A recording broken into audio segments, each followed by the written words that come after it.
Connected to the murders of a Rochester police officer and 2 other men, one of the city's most notorious drug leaders faces his day of reckoning, and the widow of the fallen officer. My grandkids are going to grow up, and they have grown up without their grandfather. My son goes through things every day that he needs his dad.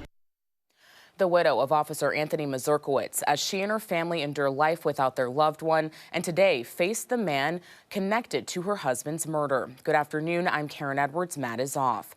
Rochester gang leader Brandon Washington today sentenced to more than 2 decades after pleading guilty to his role in a large-scale drug case connected to the murder of Officer Mazurkiewicz, the attempted murder of his partner, and the killings of 2 other men.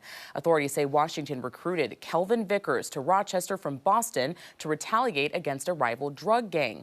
Vickers would later be convicted in all 3 of the killings. 13 WHAM's Carly Miner was at today's sentencing. Carly. Yeah, Karen, today Washington was sentenced just shy of 22 years in prison, followed by 8 years supervised release. In federal court Thursday, 41-year-old Brandon Washington was sentenced to more than 21 years in prison. Back in August, he pleaded guilty in a large-scale drug and weapons case that authorities say inflicted violence on the Rochester community in 2022. Brandon Washington is an individual who, again, operated a large-scale marijuana distribution network here in the Rochester area that sold marijuana from various drug houses throughout the Rochester area. The drug trafficking ring led to a turf war. Authorities say the drug kingpin brought men from out of state, including Kelvin Vickers, to Rochester to commit acts of violence against rival gang members, leading to multiple shootings and homicides. While investigating one of the killings, RPD officers Anthony Mazurkiewicz and Sino Seng were ambushed by Vickers. I just would like to know why. Why? And I'm sure Brandon Washington wishes he'd never made that phone call. Vickers fired 17 rounds into their police van, killing Mazurkiewicz and wounding his partner.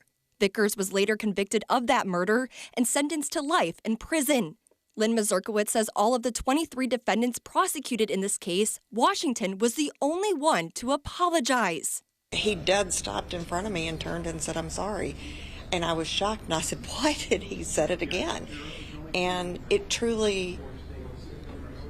it meant something to me, because whether he meant it or not.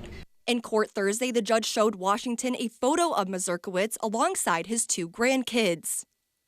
It made it more personal for Brandon to see he wasn't a cop. He was a grandpa, too. We don't heal. We move on, and we keep him close. His stockings still hung. Everything's the same. And that's just how I have to deal with it. And today, Washington's attorney requested his client serve his sentence at a prison in Pennsylvania to be closer to his family. The judge said that decision will be up to the State Department of Corrections. Karen?